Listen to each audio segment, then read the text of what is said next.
அனைவருக்கும் வணக்கம். இன்னைக்கு ப்ரீ மார்க்கெட் அனலைஸ்ல எந்த ஸ்ட்ரைக் எப்படி இருந்தா என்ன நடப்பதற்கான வாய்ப்புகள் இருக்குன்றத பார்க்கலாம். இது முழுக்க மேத்தமெட்டிக்கல் கணக்கடிப்படையில் எடுக்கக்கூடியது. இந்த வீடியோவின் நோக்கம் நீங்க சிந்தித்து அதை சார்ந்து படித்து தெரிந்து கொண்டு வர்த்தகம் பண்ணுங்க. உங்க பகுதியில் தெரிஞ்சு சொல்லி கொடுத்த போய் கத்துக்கோங்க. இல்லையா நீங்களே ஓனர் ப்ராக்டிஸ் பண்ணி கத்துக்கிட்டு ட்ரேட் பண்ணுங்க. யார் யூடியூப்ல கொடுக்குறாங்கன்றத நம்பாதீங்க, இன்க்ளூடிங் மீ, என்னை சேர்த்து தான் சொல்றேன். சரி, நம்மளுடைய பொசிஷன் கிளாஸுங்க. பொசிஷன் மீன்ஸ் இன்வெஸ்ட்மெண்ட் பேஸ்டாக இருக்கும்.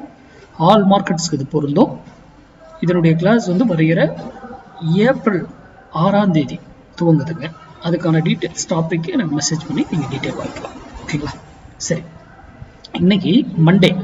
நம்ம சேனலுடைய ஸ்லோகன் என்ன? மண்டே ட்ரேடு மிஸ் பண்ணக்கூடாது, ஃப்ரைடே ட்ரேடு லாஸ் பண்ணக்கூடாது. ஓகேங்களா?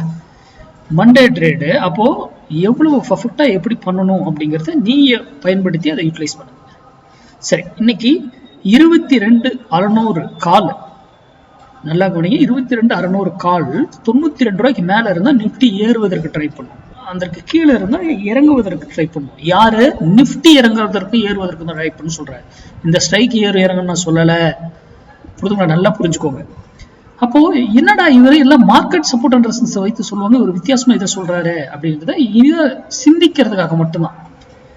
நம்ம இந்த இப்போ வீடியோவில் யூடியூப்ல கொடுக்குறத வச்சுலாம் ட்ரேடே பண்ண மாட்டோம். அது ஒரு ட்ரெண்ட் ஐடென்டிஃபிகேஷனுக்காக மட்டும் தான் பயன்படுத்துறோமே தவிர அதை வைத்து மற்றபடி அதை நம்ம பயன்படுத்தவே மாட்டோம். அதெல்லாம் எதுக்கு? அது ஒரு வேல்யூ தான். ஒரு சைக்கிக்கு 1000 பாயிண்ட் ஏறினாலும் எவ்வளவு பாயிண்ட் வேல்யூஸ் எங்க போய் நிற்கும், ஏறும், எப்படி ஏறும், இறங்கினா எப்படி ஏறும் 1000 பாயிண்ட் அப்படின்றதுலாம் நம்மகிட்ட கால்குலேஷன் இருக்கு. அதே போல ஒரு சைக்கு 92 ரூபாய்க்கு மேலதான் இருக்கு, கீழே தான் இருக்குன்னு ஒரு லைட் போட்டு பார்க்கறது கிடையாது. அது ஃபால்ஸாகவும் இருக்கும், நம்மளை ஏமாத்துவாங்க. அதையும் நமக்கு கண்டுபிடிக்க தெரியணும். அதுவும் நம்ம மேக்ஸ்ல கண்டுபிடிச்சிடலாம். அதே போல ஒரு ஸ்ட்ரைக் ஒரு குறிப்பிட்ட விலை போனா அங்கிருந்து திரும்பணும் ஆர் எய்தர் அங்கதான். அதே ஒரு விலையில வந்தா கீழே திரும்பணும் ஆர் எய்தர் டவுன் ஆகும்.